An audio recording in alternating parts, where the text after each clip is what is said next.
welcome to my show, The Middle Man. Viewers, we are talking about retirement planning and RSP contribution. So we were talking about comprehensive financial planning, and among comprehensive financial planning, one of the things that Tyler was mentioning is RRSP. So we will discuss about RRSP, and my question to Tyler, what is the purpose of RRSP? Very good question, because so many people hear about RSPs, but they're not quite sure, should they contribute, should they not contribute. The RSP itself is not an investment, it's just a designation on investment. So you choose the investment, then you decide whether to register or not in an RSP. An RSP could be a GIC, a bank account, a stock, a mutual fund, or a segregated fund. The main purpose that you would do one is to reduce your income tax. That's the immediate benefit. Often people do it to save for the retirement, and some people do it, it's usually not the primary reason, but you can use use an RSP as a first-time home buyer in some cases if you qualify for the program. Okay, so first-time home buyer, we'll talk about that, but let's talk RRSP, Registered Retirement Savings Plan. Yes. So Registered Retirement Savings Plan, so it is what is a part of your comprehensive planning. So savings under the umbrella of retirement planning. Yeah, right? yeah. So that is what is the Registered Retirement Savings Plan. Yes. So what is the purpose of that? It is the savings, or is anything else there that's more important? Well, let me give you an example. So say for someone like yourself, say you're years from retirement, and right now you're in a various tax bracket. Now, if you're making $40,000 a year, your marginal tax rate would be 20%, meaning if you made $1 more, it's taxed at 20%. If you were making $240,000 a year, you would be taxed at 53.53%, the highest rate in Canada. So if you, for example, were in just for simplicity, let's say you're at 50% bracket, you put in $10,000, you would get back $5,000 in taxes. If you were in a bit of a lower income and you only, still fairly high, 20% tax bracket, you put in $10,000, you get back $2,000. So the idea being, someone like yourself, you're working, you're making a high income, you get that tax break. And then later in life, when you take that money out, if you take it out in a year, say you're retired, you're not making that much money, you might be able to take it out at a lower rate. The other thing it does is it funds your retirement, because all those years that you have the money in RSP, they are tax deferred growth. So you don't actually pay any tax till you take it out. So that means that what you are contributing in RRSP, that you are getting a tax bracket for it. Yeah, you're getting a tax break for the contribution. Yeah. And what should be said right now is, if you contribute and want to deduct the RSPs for a certain year, is you can deduct it for the year you make the contribution. You can also do it for the next 60 days. So for example, if you're in the position between January 1st and usually March 1st, and leap year is February 29th, if you put a contribution in say 2021 in those 60 days, you can use it to reduce your taxes for the 2020 tax year. So here is a very interesting question. Okay, the RRSP, when February comes, okay, government, banks, everyone start promoting it is a time to contribute in RRSP. Is that seasonal? That February month is the month for RRSP contribution, or it is actually year round? Well, the reality is, to get the best return on your RSP, it's generally best to invest as early as possible. So for example, if it's 2021 and going back to the beginning of the year, it's say you on January 2nd knew how much you could put in for the 2021 year, you could get a head start on all the other people in the bank's advertisements by putting money into your 2021 RSP. However, a lot of people in a lot of areas, one being investments, they procrastinate. So they haven't done it in January of 2020 for the 2020 tax year. So all of a sudden it's February 2021, and oh my goodness, like if I don't get this in. Well, so it is basically, so if I understand, it's for those procrastinating to go at the last moment, and all those banks and the companies, they're picking them, and the government as well. This is the time to contribute. The February, month of February, and some part of the March is the time to contribute in RSP, but it is year round, so you can contribute at any time that you want to. Yes, you can right? do every time. Yeah. And when you said part of March, it's the first 60 days of the year, so only March 1st. So some people every year tend to think in mid-March, oh, I can still do my RSP for the year before. No, you can still do an RSP, but that counts for the next month, next year, sorry, yes. For the next year. Okay, all right. Now, RSP contribution. Now, what is the limit on our RSP contribution? Well, basically the formula, it's 18% of the prior year's earned income less your pension adjustment plus any unused contribution that you have from years past. So to give you an example, let's say... Can you give me an example of numbers? Yeah, sure. Like, let's say someone has an income of 70,000. Yeah.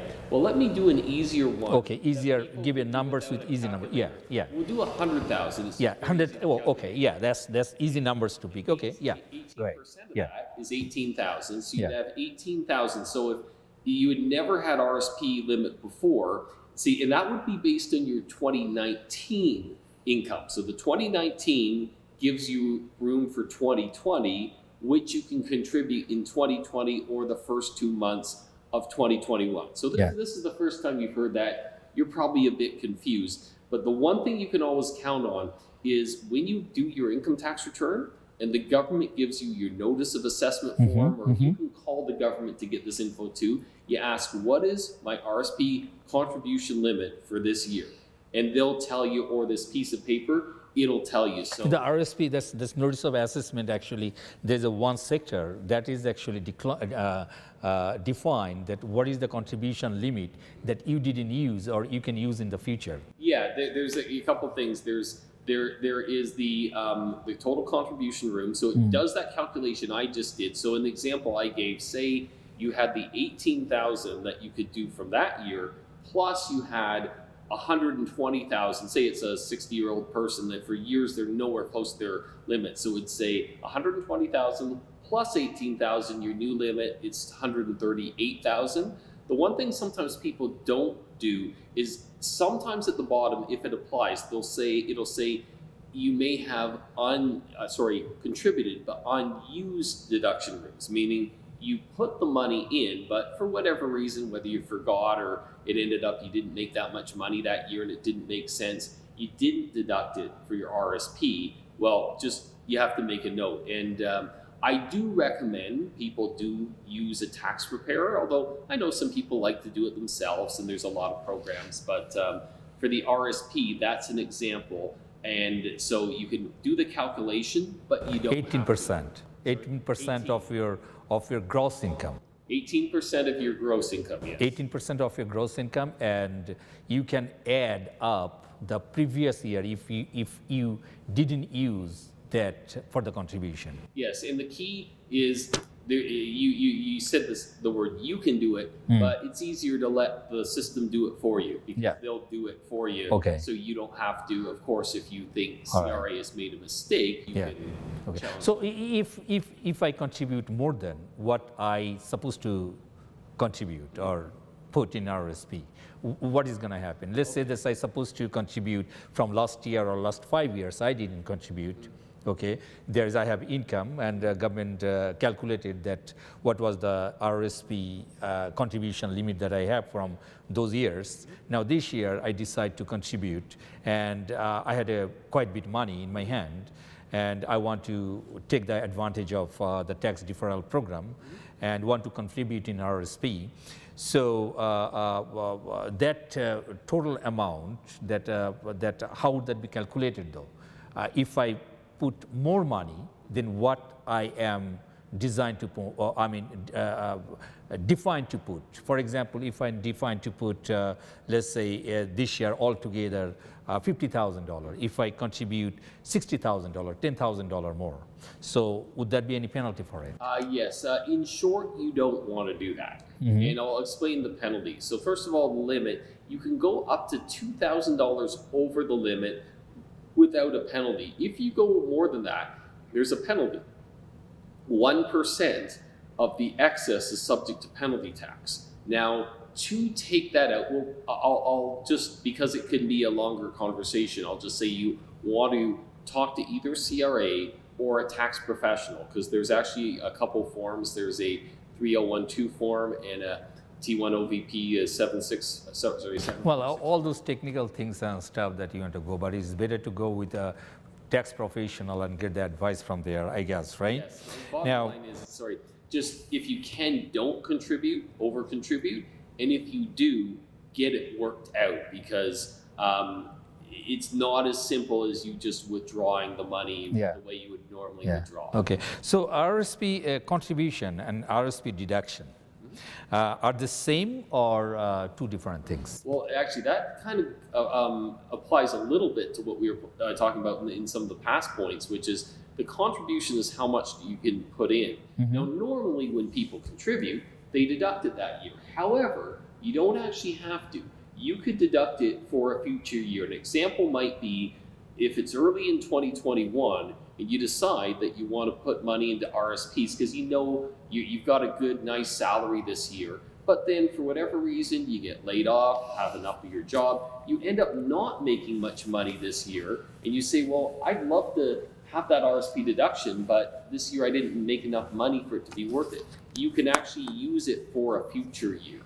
And as I was saying before, as long as you're within your limits, that's okay. You just don't deduct it that year. And for some people, I've noticed some people in the first 2 months of a year, they'll put money in for that last minute thing we were talking about. They realize, you know what, some of that money might be better to go to next year, so they can deduct a part of it, and you just carry the other part forward to a year that you can deduct.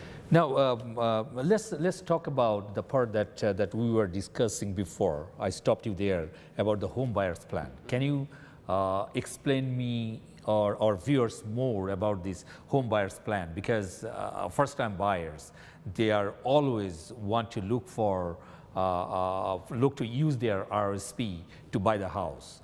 And can you explain that for our viewers? Yeah, sure. So first of all, I've had a lot of clients that I've helped buy their first house. And now many decide that they don't want to actually take their retirement savings and use that. So they'll find something else other than the RSP to use for the home buyers plan. But many times when people see that house that's the right house, that's really the only choice they have. They don't have other savings. They've got to get the down payment. Now, fortunately, over the years, the home buyers limit has increased. It's now up to $35,000 per person.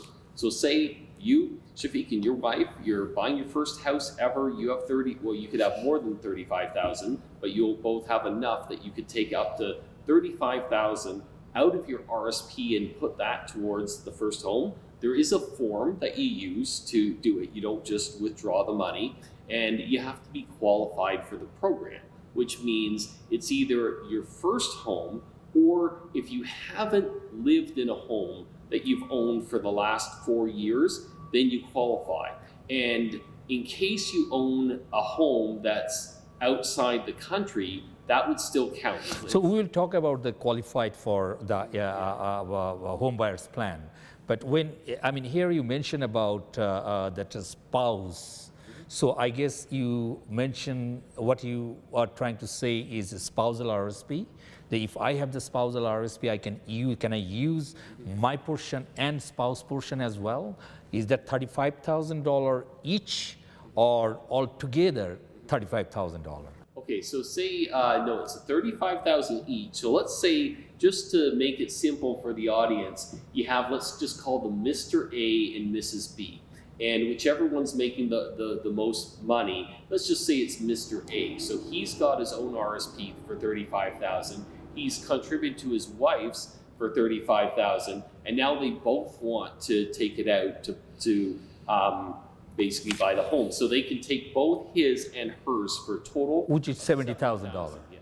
Okay, so that means that individually they can use $35,000 each, total $70,000 maximum they can withdraw from their RSP in order to buy a house. Yeah, that's correct. So if they have that spousal RSP, so we will talk about the spousal RSP. Sure. So before that, my question, if they have a spousal RSP, can they use that spousal RSP to contribute in to go into a home buyer's plan? Yeah, so the spousal one can be contributed. And just so people understand the spousal RSP a little more, it's the person who makes the most money always wants the deduction. So the example I used just before is, let's say Mr. A is making the money, Mrs. B either has a smaller income or maybe she's staying home to raise a family at the moment, so she's not making money. So he wants all the deductions. So the Mrs. B, it would be her name, but with him as a contributor. Some people sometimes get it. So whoever making more,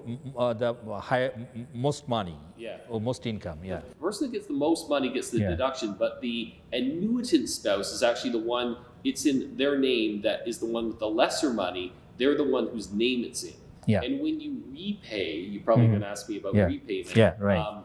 With repayment, when you do repay, they both have to put, like, he has to put money back in his own name, the regular RSP. She has to put her money back in a regular RSP. So we will come back to that repayment of the RSP contribution. But before that, I would ask you that where I stop there, this requirement. So Tyler, tell me, what are the conditions to be qualified for the home buyer's plan? Okay, so if you've never owned a house before, say I've never owned a house before, I can take up to $35,000 out of my RSP as a first-time home buyer. Also, if I haven't owned a house that I've lived in for the last 4 years, calendar years, I could also do it. So let's just say 2016, I owned a house but sold it, and then I didn't live in a house that I owned for 2017, 18, 19, 20. This is 2021, so that's now 5 years. I could now requalify for the home buyer's plan. So interesting here. So if I purchased the house first time, okay, lived there for a couple of years, and then I sold the house, and if I didn't buy a house for the next 5 years, living with my parents or with a rental property, then again I can be qualified as a home buyer's plan. The home buyer's plan is really a wonderful plan because it allows people who are looking to save for their retirement have the opportunity to potentially take that money out and buy their first home. And the way it works is up to $35,000 for a qualified first-time home buyer. You can take out of your RSP with a special form. You don't pay taxes on it, and then you can use that for your first home purchase. Wonderful. Okay, and now I borrow that money, $35,000 from my RSP. Now, how long it takes, or it will take me to pay it back, or government required me to pay back that borrowed fund? Okay, so the best way to use it is with an example. So what they'll do, say you were to use $35,000 this year to take out and buy your first home. Then because it's 2021, you don't have to pay anything back this year. You don't have to pay in 2022 either. You have to start paying in 2023. So the way they would do that is they take $35,000 divided by 15, so 2333 is the amount, and you'd have to pay that amount back per year for 15 years until you've got it all paid down. So that means that whatever the borrowed fund, they will divide it with 15 years, which is the borrowed fund has to be paid off in 15 years. Yes, that's right. It has to be paid off in 15 years. Okay, so if I sell the house in between, what would I do? Well, you still have to pay it back because the loan, some people get confused about the loan. It's not like a bank loan. It's like you're borrowing for tax purposes because you're not paying any tax when you take it out. You have to put it back in the 15-year period. You don't get a second deduction, and you can accelerate it. So for some reason, if you had the 35,000 after year 3 or whatever you still owed on it, you could pay it all off. If for some reason you miss a year, like you just forget or you don't have the money, just that amount. In the case we use 2,333, or if we use a simple example, say you took out 30,000 because 30,000 divided by 15 is 2,000, it's easier number. So you would just have 2,000 added to your taxable income that year. It's not really that. Okay, so that means that if I sell my house and if I have some profit I got from selling the house, I can use that money to pay off at any time. Yeah, at any time. Anytime. So there's no penalty. Right. However, what is going to happen? Let's say I borrowed, husband and wife together, they borrowed $70,000. And now 15 years is passed, and after 15 years, still $10,000 outstanding. They missed payment in 1 year or 2 years or 3 years, okay? And then at the end, there's a $10,000 still outstanding. Would there be any penalty? Well, first of all, there wouldn't be 10,000 outstanding at the end of the year because each year, end of the 15 year. Yeah. And if I missed in between any time, I don't know. Well, just to clarify, if you miss, say for example, it's year 1, you pay your 2,000, year 2, you pay your 2,000, year 3, you miss. You've got to pay tax on that $2,000 you missed that year. It doesn't accumulate. So you don't have to repay that. So that means that is going back to my income? It is going back that not the whole thing, but that 115 that you didn't repay. Yeah, there's a portion. Yeah. Income Oh, okay. So that means that is going back to my income, and I'm paying taxes on it. Yes.